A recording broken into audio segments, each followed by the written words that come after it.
Hi hello నమస్తే welcome back to our channel Telugu రాజ్యం. నేను మీ రామ్. మే 13న జరిగినటువంటి ఎలక్షన్స్ ఒక ఎత్తు, ఎలక్షన్ ముందు జరిగినటువంటి హడావిడి ఒక ఎత్తు, ఎలక్షన్స్ తర్వాత జరిగినటువంటి హడావిడి మరో ఎత్తు.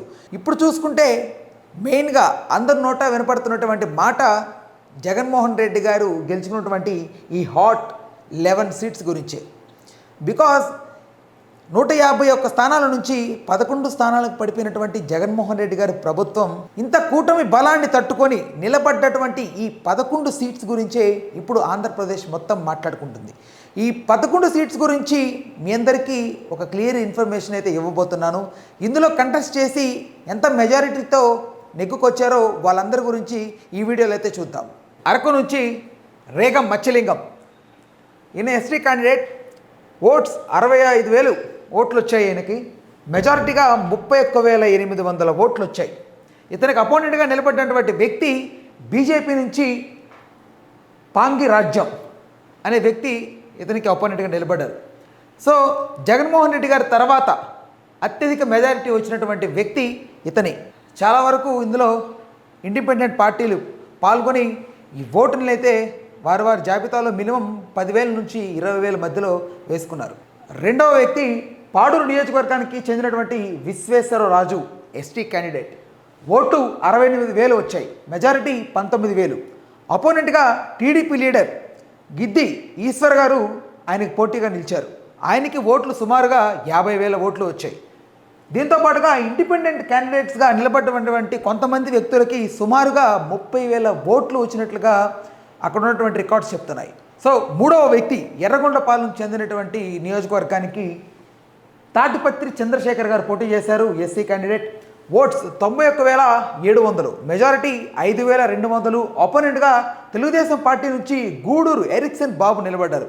ఆయనకి ఓట్ పర్సంటేజ్ 86,500 ఓట్లు ఆయనకు వచ్చాయి. ఇక్కడ లాస్ట్ టర్మ్స్ 2 టర్మ్స్ నుంచి కూడా ఒక మంచి మెజారిటీతోనే వైఎస్ఆర్ కాంగ్రెస్ ప్రభుత్వం ఈ ఎర్రగొండపాలెంలో నెగ్గుకుంటూ వస్తోంది. 2019లో 31,000 మెజారిటీ, 2014లో 19,000 మెజారిటీ దక్కించుకుంది. నాలుగవ వ్యక్తిగా దర్శి నియోజకవర్గానికి చెందినటువంటి బోచేపల్లి శివప్రసాద్ రెడ్డి గారు అయితే అక్కడ పోటీ చేశారు. ఓట్లు 1,00,000 పైగా, సుమారుగా 1,01,800 ఓట్లు ఆయనకు పడ్డాయి. మెజారిటీ 2,456 ఓట్లు. అపోనెంట్గా తెలుగుదేశం పార్టీ నుంచి గొట్టిపాటి లక్ష్మి గారైతే ఆయనకి గట్టి పోటీ ఇచ్చారు. ఆవిడికి ఓట్లు సుమారు 1,00,000, అంటే 99,488 ఓట్లు ఎగ్జాక్ట్గా వచ్చాయి. అండ్ 2019 ఎన్నికల్లో ఈ పార్టీకి తరపు నుంచి 39,000 ఓట్లు మెజారిటీ దక్కించుకుంది. మరియు 2014లో తెలుగుదేశం పార్టీ 1,500 మెజారిటీ దక్కించుకుంది. అంటే సుమారుగా టఫ్ ఫైట్ ఉండింది. అలాంటి టఫ్ ఫైటే ఇక్కడ కూడా ఇచ్చినట్టు మనకు చూడొచ్చు. అంటే 2,500కి 1,500కి పెద్ద తేడా లేదు, 1000 ఓట్లు మాత్రమే. ఆల్మోస్ట్ టఫ్ ఫైట్ ఇచ్చినట్టుగా మనం కోరవచ్చు. తర్వాత క్యాండిడేట్ బద్వేలు కాన్స్టిట్యున్సీకి సంబంధించినటువంటి దాసరి సుధా గారు, ఎస్సీ క్యాండిడేట్. ఓట్లు 90,400, మెజారిటీ 18,000. ఆపోనెంట్గా బీజేపీ పార్టీ నుంచి బొజ్జ రోసన్న గారైతే పోటీ చేశారు. 71,800 ఓట్లు ఆయనకైతే వచ్చాయి. కాంగ్రెస్ కూడా ఇక్కడ ఒక గట్టి పోటీ ఇచ్చిందని చెప్పుకోవచ్చు. 7,300 ఓట్లు కాంగ్రెస్ ఓట్ బ్యాంక్ వెళ్ళాయి. అంటే ఇక్కడ మెయిన్గా రీజన్ కడపలో షర్మిల గారు పోటీ చేస్తున్నారు కదా, ఆవిడ ఉన్నటువంటి ఆ సపోర్ట్ కూడా, కాంగ్రెస్ సపోర్ట్ కూడా ఇటువైపు మళ్ళీ ఉండే అవకాశం ఉంది. 2019లో 44,000 ఓట్ల మెజారిటీ దక్కించుకున్నటువంటి వైసీపీ ఈసారి కేవలం 18,000 ఓట్లకు మాత్రమే పడిపోయింది. మెజారిటీ తగ్గినప్పటికీ అక్కడ ఆధిపత్యం కైవసం చేసుకున్నటువంటి సుధా గారికి మా అభినందనలు. తర్వాత క్యాండిడేట్ రాజంపేట నియోజకవర్గానికి చెందినటువంటి అమర్నాథ్ రెడ్డి, ఆకేపాటి. ఈయనకి ఓట్ 92,000 ఓట్లు ఈయనకు వచ్చాయి, మెజారిటీ 7,000. అపోనెంట్గా తెలుగుదేశం పార్టీ నుంచి బాలసుబ్రహ్మణ్యం గారు పోటీ చేశారు. ఓట్లు ఆయనకి 85,500 ఓట్లు వచ్చాయి. వైసీపీ 2019లో సుమారుగా 35,000 ఓట్లు మెజారిటీతో గెలిచింది. అప్పుడు మల్లికార్జున్ రెడ్డి గారు వైసీపీ తరపు నుంచి పోటీ చేశారు. అప్పుడు దక్కించుకున్నటువంటి మెజారిటీ 35,000, ఇప్పుడు 7,000కి పడిపోయింది. సో ఎట్టకేలకు గట్టి పోటీ ఇచ్చినా కానీ అక్కడ విజయాన్ని కైవసం చేసుకున్నటువంటి అమర్నాథ్ రెడ్డి గారికి మా అభినందనలు. తర్వాత పోటీ చేసినటువంటి వ్యక్తి మంత్రాలయం నుంచి బాలనాగిరెడ్డి గారు. ఈయన ఓట్ బ్యాంకింగ్ 87,600, మెజారిటీ 12,800 కైవసం చేసుకున్నారు. అపోనెంట్గా తెలుగుదేశం పార్టీ నుంచి రాఘవేందర్ రెడ్డి గారు పోటీ చేశారు. ఈయనకి 74,800 ఓట్లు వచ్చాయి. కాంగ్రెస్ నుంచి 4,600 ఓట్లు ఆ పార్టీకి పడ్డాయి. అక్కడ నుంచి పోటీ చేసినటువంటి మురళీ గారికి అయితే ఆ ఓట్లు వచ్చాయి. మరియు బీఎస్పీ కూడా బాగానే ఓట్లు చీల్చింది, 3,500 ఓట్లు చీల్చింది. అక్కడ నుంచి పోటీ చేసినటువంటి వ్యక్తి శామ్యుయల్.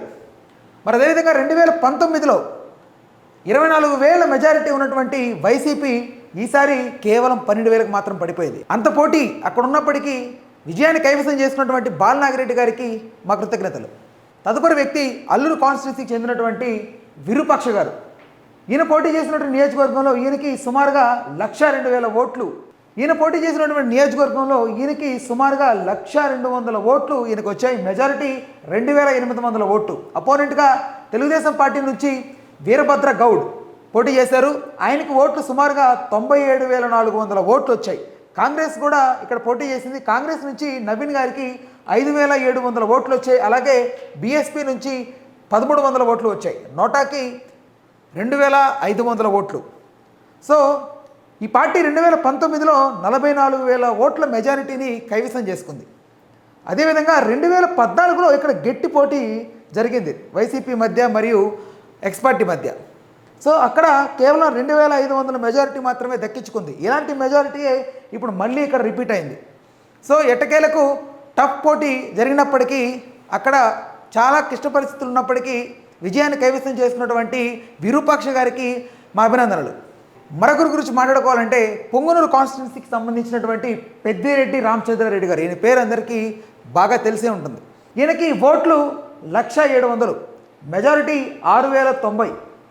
తెలుగుదేశం పార్టీ నుంచి పోటీ చేసినటువంటి వ్యక్తికి 94,600 ఓట్లు ఆయన కైవసం చేసుకున్నారు. మరి అదేవిధంగా బీసీవై ఏదైతే కొత్త పార్టీ ఉందో ఈ పార్టీ అక్కడ సుమారుగా 4,500 ఓట్లని చీల్చింది.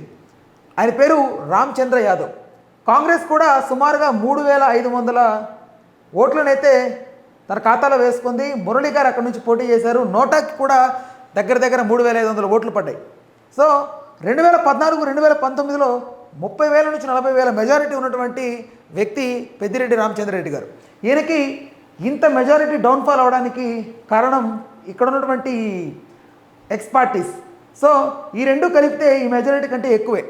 సో ఎట్టకేలకు అంత టఫ్ పోటీ అక్కడ ఉన్నప్పటికీ విజయాన్ని తన ఖాతాలో వేసుకున్నటువంటి పెద్దిరెడ్డి రామచంద్రారెడ్డి గారికి మా అభినందనలు. తదుపరి మాట్లాడుకోవాల్సినటువంటి వ్యక్తి తంబలపల్లి కాన్స్టిట్యున్సీకి చెందినటువంటి ద్వారకనాథ్ రెడ్డి, పెద్దిరెడ్డి ద్వారకనాథ్ రెడ్డి గారు. ఈయనకి 94,136 ఓట్లు అయితే వచ్చాయి. మెజారిటీగా 10,000 ఓట్లు వచ్చాయి. అపోనెంట్గా తెలుగుదేశం పార్టీ నుంచి జైతేంద్ర రెడ్డి గారు అయితే పోటీ చేశారు. సో ఆయనకి 84,000 ఓట్లు వచ్చాయి. ఇక్కడ కాంగ్రెస్ మరియు నోటా ఓట్ బ్యాంకింగ్ బాగానే చీల్చింది. ఇక్కడ కాంగ్రెస్కి 3,000 ఓట్లు మరియు నోటాకి 2,300 ఓట్లు. సో ఇక్కడ 2019లో చూసుకుంటే ఈయనకి సుమారుగా 47,000 మెజారిటీ ఉంది. ఇంత టఫ్ కాంపిటీషన్లో కూడా గట్టి పోటీ ఉన్నప్పటికీ ఆయనదంటూ ఒక మార్క్ని అక్కడ బిల్డ్ చేసి ఈరోజు ఇలాంటి విజయాన్ని చవి చూశారు ఆయన.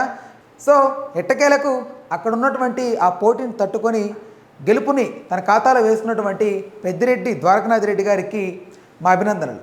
లాస్ట్ బట్ నాట్ లీస్ట్, ఆంధ్రప్రదేశ్లోని కీలకమైనటువంటి నియోజకవర్గమే మన పులివెందుల. బికాస్ వైఎస్ జగన్మోహన్ రెడ్డి గారు అంటే సీఎం క్యాండిడేట్గా పోటీ చేసినటువంటి వ్యక్తి అక్కడి నుంచి ఎమ్మెల్యేగా పోటీ చేయడం దానికి కారణం. సో జగన్మోహన్ రెడ్డి గారికి పులివెందులలో ఓట్లు 1,16,000 ఓట్లు పడ్డాయి. మెజారిటీగా 61,000 ఓట్లు వచ్చాయి. ఆపోనెంట్గా తెలుగుదేశం పార్టీ నుంచి బీటెక్ రవి గారు 54,000 ఓట్లు తన ఓట్ బ్యాంక్లో వేసుకున్నారు. కాంగ్రెస్ నుంచి పోటీ చేసినటువంటి ధ్రువ్ కుమార్ రెడ్డి గారు సుమారు 10,000 ఓట్లు అయితే చీల్చగలిగారు. మరి అదేవిధంగా 2019లో 90,000 ఓట్లు మెజారిటీ వచ్చింది జగన్మోహన్ రెడ్డి గారికి. 2014లో 75,000 ఓట్లు వచ్చాయి. సో ఇప్పుడు 61,000 ఓట్లకు పడిపోయింది. అంటే ఒక రకంగా ఒక గట్టి పోటీ అయితే పులివెందుల్లో ఈ ఎక్స్ పార్టీకి సంబంధించినటువంటి వ్యక్తులు జగన్మోహన్ రెడ్డి గారిపై ఇచ్చినట్లు మనకు తెలుసుకోవచ్చు. సో చూశారు కదా, ఇదే 11 నియోజకవర్గాలు గెలుచుకున్నటువంటి వారి యొక్క ఇన్ఫర్మేషన్.